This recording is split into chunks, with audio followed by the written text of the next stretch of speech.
Good morning, Falcons. I'm Hayden Hauk. Today is Friday, September 11th, 2020. Our top story, state exams will begin September 14th. If you need the Algebra 1 EOC or FSA English testing requirements, please check your student email account for your free invitation. Paper copies were delivered to your third period as well. Most juniors will participate on September 18th, 21st, and 22nd to take the 10th grade ELA exam. These exams are required to earn a high school diploma with your age-appropriate peers in addition to credits and GPA. Hello there, Falcons. This is Mr. Smith, your friendly administrator for state testing. As you may know, to earn a high school diploma, there are specific requirements. Students should have a minimum GPA of a 2.0, a certain amount of credits, and must complete certain state exams.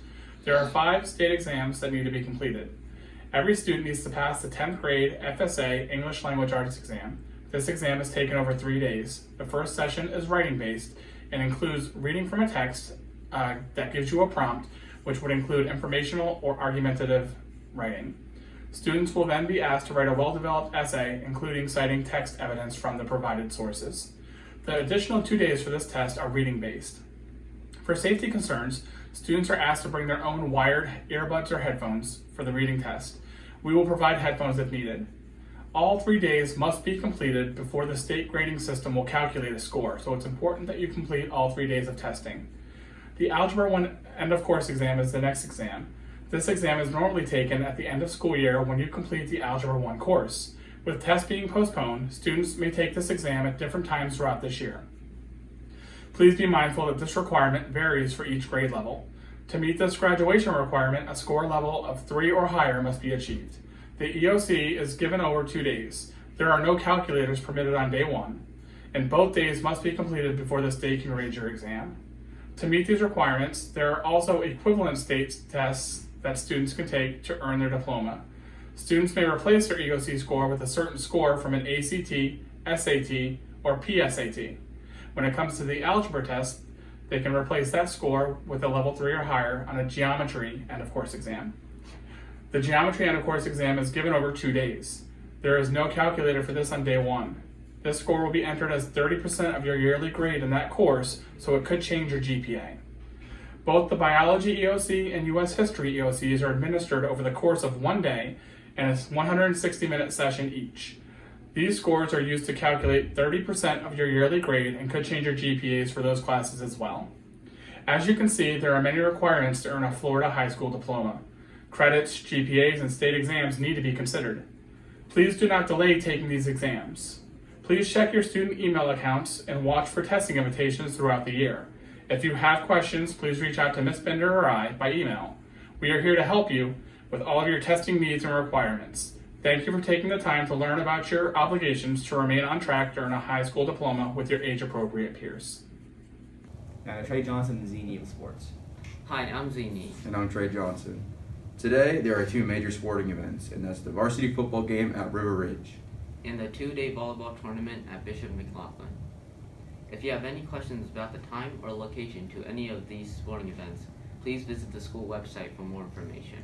Now to Alec Alfonso for an interview. I'm Alec Alfonso, interviewing Coach Gicatelli on the football team. How's it going? Good, how are you doing? Good. How do you think practice has been leading so far to the first game?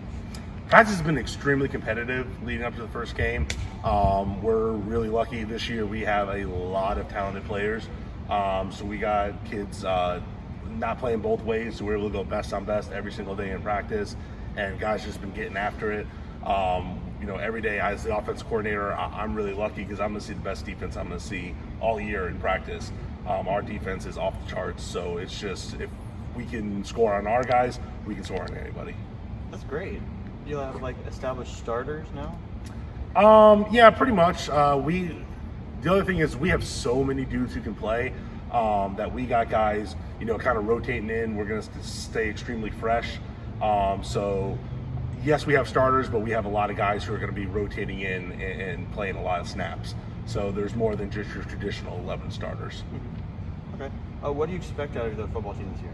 I expect to have an extremely good year. We were 7-3 last year. Really took a big step forward as a program, and I think we're going to continue on that success this year and take an even bigger step, plan to make the playoffs and hopefully make a little bit of run in the playoffs. Okay. So building off of that, Yeah. compared to the other teams you coached, how does 5A stand out? This is probably the deepest team I've ever coached as far as talent goes. I've coached some talented kids before, but the amount of talent that we have this year at 5A, like I said, we got nobody really playing both ways, and we got some more kids who we're going to roll in. We just have to find ways to get the ball in the hands of all these athletes to make things happen, because we're stacked this year. We really are. Okay. And were we not stacked last year? Like, how do you think the team's progressed? No, we were very, very good last year. Also, obviously we lost some very good seniors last year, but we've had some guys show up, some guys transfer in that weren't here last year to take the place of some of those seniors that we lost last year. Some other guys have put in a lot of work in the weight room and have really, really upped their game from last year. And then, we have some guys come back out for football who haven't played in previous years, but are very, very talented around this school and decided to come out for football this year. So it's going to be a great year. Like I said, we're just building on the success that we had last year. Those seniors last year, they laid a really great foundation for us to build on, and we're just going to continue that success this year. Okay. Before we go back to the news, is there anything else you want to say? No, man, that's it. Just go Falcons and come out Friday night to River Ridge. We need a good student section to cheer us on and help take us to victory. All right. Thank you. Thanks a lot. Now back to Trey Johnson and Zini. Closing off, remember that tickets for next week's home game are now available online at ticketspicket.com. Have a great day, Falcons. If you have any questions, ask Mrs. Binder, your test coordinator, who will also help you on your testing day.